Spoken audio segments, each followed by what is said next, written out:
Assalamualaikum warahmatullahi wabarakatuh.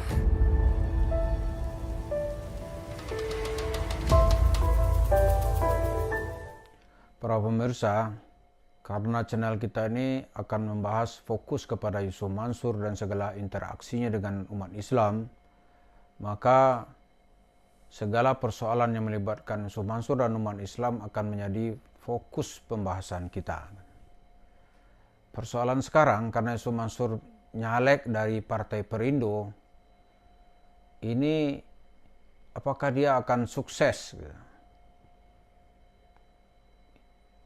Untuk menjawab dia sukses atau tidak sukses, pertama akan kita lihat ada hal-hal yang tidak mungkin dilakukan oleh Yusuf Mansur di dalam meraih suara konstituen. Apa itu? Yang pertama, Yusuf Mansur tidak akan bisa bercerita di hadapan konstituennya dia telah melihat Rasulullah memerintahkan nusuk Perindo. Itu nggak mungkin. Atau tusuklah saya, pilihlah saya nanti karena wasiat dari Rasulullah. Itu nggak mungkin. Karena dia akan bisa dilempari orang. Yang kedua, membawa cerita agama dalam keurusan politikan itu juga dianggap sebuah pelanggaran. Dia bisa didiskualifikasi oleh Bawaslu. Jadi itu ganjalannya yang pertama. Kalau di masjid, dia tuh seenak udel itu cerita gitu. Ketemu Nabi lah, disuruh perintah Nabi lah. Ketemu Rasulullah nanti di akhirat, dia perintah Tuhan, dia suruh malaikat Jibril. Nah di politik dia nggak bisa begitu.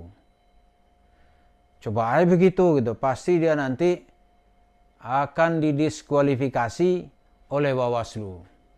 Karena dia membawa cerita-cerita agama yang disebut sekarang ini politisasi agama. Gitu. Itu kan dilarang.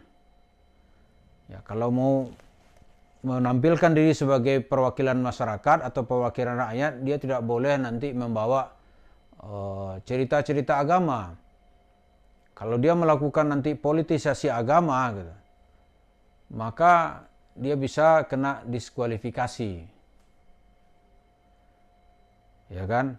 Kalau selama ini dia monetisasi agama, tijaratul adyan, gitu, jual agama, gitu, atau monetisasi agama, mengkapitalisasi agama, dalam hal ini Islam.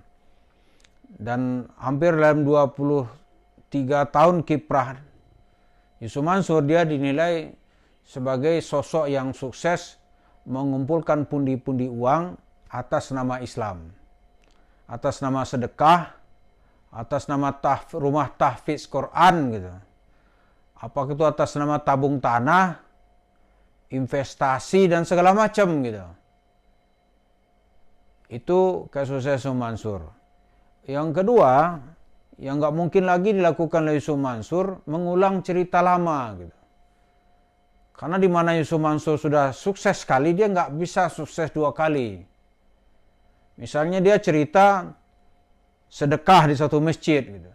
Selesai itu orang nggak mau lagi, maka dia harus mencari masjid berikutnya. Nah di panggung politik itu kan rekam jejaknya bisa diikuti dengan baik, bisa tercover dengan baik gitu. Dia nggak mungkin itu mencari uang dari audiens gitu. Nah yang ketiga yang nggak mungkin dilakukan oleh Yusuf Mansur kan terkenal selama ini uang masuk gitu. Dia tidak mengenal istilah uang keluar. Cerita Patreonnya besar gitu, triliunan gitu. Tapi untuk membayar gaji 14 karyawan yang sudah dimenangkan oleh undang-undang, dia tuh mangkir. Jadi dalam tanda kutip ya, dia nggak mungkin keluar duit yang sudah masuk. Nah dia berjumpa dengan audien gitu.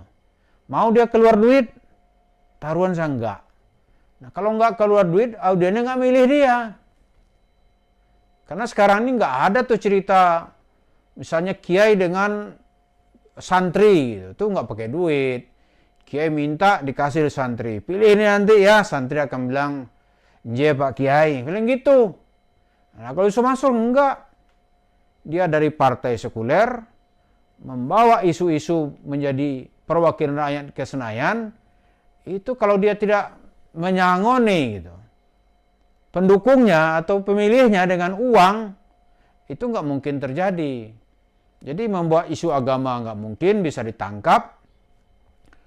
Kemudian menyuruh orang memilih secara gratis juga tidak mungkin. Yang ketiga, sebagai attitude Yusuf Mansur, dia nggak mungkin itu bagi-bagi duit sebagaimana politisi yang lain gitu. Jadi ya berat dia untuk maju ke Senayan. Lalu kalau dia mau gimana? Ya maka kita lihat gitu. Kalau dia mencoba melakukan nanti apa yang disebut dengan dulu itu apa istilah-istilah politik apa serangan fajar gitu kan. Dia lakukan itu terbukti, dilaporkan gitu. Dia bisa didiskualifikasi. Jadi undang-undang kita itu makin lama makin keras gitu ya. Untuk memantau supaya kualitas anggota DPR itu atau kualitas anggota legislatif kita makin lama makin baik. Kemudian hal berikutnya yang tidak mungkin dilakukan oleh Yusuf Mansur itu, dia tidak mungkin mengikat pengikut-pengikutnya itu tanpa ikatan uang. Saya baru tahu ya, ternyata ada orang yang disebut sahabat Yusuf Mansur gitu. Teman Yusuf Mansur. Ternyata lah orang-orang yang mendapat pasangu atau jatah apa dari Yusuf Mansur. Begitu tidak lagi dapat, dia kabur gitu. Maka kalau orang datang, siapa yang di sekitar Yusuf Mansur? Pasti orangnya berganti-ganti. Dulu ada ya, ini kita sebut aja lah inisialnya. Dia berharap benar dulu tuh dapat jatah banyak gitu. Orangnya ya di antara ciri itu Blangkon. Si Blangkon ini mula-mula berharap besar ini. Taunya dikasih dikit, dia kabur, sudah tuh nggak ada lagi tuh. Tuh ada lagi yang coba-coba di sekitar dia. Ternyata Yusuf Mansur nggak mungkin memelihara orang-orang begini. Dia tahu semua ini orang minta duit ke aneh gitu. Dia kasih dikit, orang melihara nggak cukup, dia kabur sudah gitu. Jadi pendukung-pendukung dia tuh harus diikat dengan uang. Karena Yusuf Mansur, orang-orang ini gunanya buat dia untuk mendapatkan uang. Nah, begitu ada gangguan-gangguan dari YouTuber gitu. Orang-orang ini mencoba mencari apa? Cari muka lah.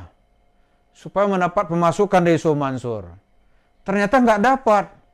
Maka dia mencoba lari, membela artis, lari. Wah, saya lihat aja nih, kasihan nih orang-orang ini gitu. Jadi Yusuf Mansur nggak mungkin bisa mengikat konstituen dia kecuali dengan ikatan uang. Nah kalau begitu loyalitasnya ke Yusuf Mansur apa dong? Nggak ada kecuali loyalitas duit. Karena itu ya nggak ngaku polisi sama sebenarnya ngaku polisi juga. Ya kan? Ngaku polisi gitu. Dia penjaga rumah ngakunya pengacara gitu. Nah itu hal seperti itulah yang terjadi di sekitar Yusuf Mansur. Jadi jalan dia untuk memperoleh kursi ke DPR mungkin jalannya bisa mulus gitu. Tapi begitu masyarakat bereaksi, dia akan menemukan jalan terjal. Jadi tidak hanya dia, partainya pun nanti juga sedang menghadapi ujian gitu. Bisa nggak dia mendapatkan simpati dari masyarakat yang makin kritis dan makin cerdas ini. Jadi kita kira Yusuf Mansur di tengah sikapnya yang merasa tidak bisa disentuh hukum, tapi ketahuilah di kiri kanannya kasus ini sedang bertumpuk-tumpuk. Dan dia tidak mungkin bisa menggerakkan siapapun, lebih-lebih dalam dunia politik, kecuali ada pasokan amunisi. Amunisi yang paling terpercaya itu adalah uang. Jadi nggak mudah langkahnya ternyata, karena begitu salah di satu pemahaman agama, mestinya obatnya adalah tobat. Bukan malah mencari senjata baru dengan sasaran yang lebih luas dan lebih banyak. Tapi kita lihat nanti, sejarah akan membuktikan bahwa ketidakbenaran, kebatilan itu juga akan teringkus secara hukum. Terima kasih. Assalamualaikum warahmatullahi wabarakatuh.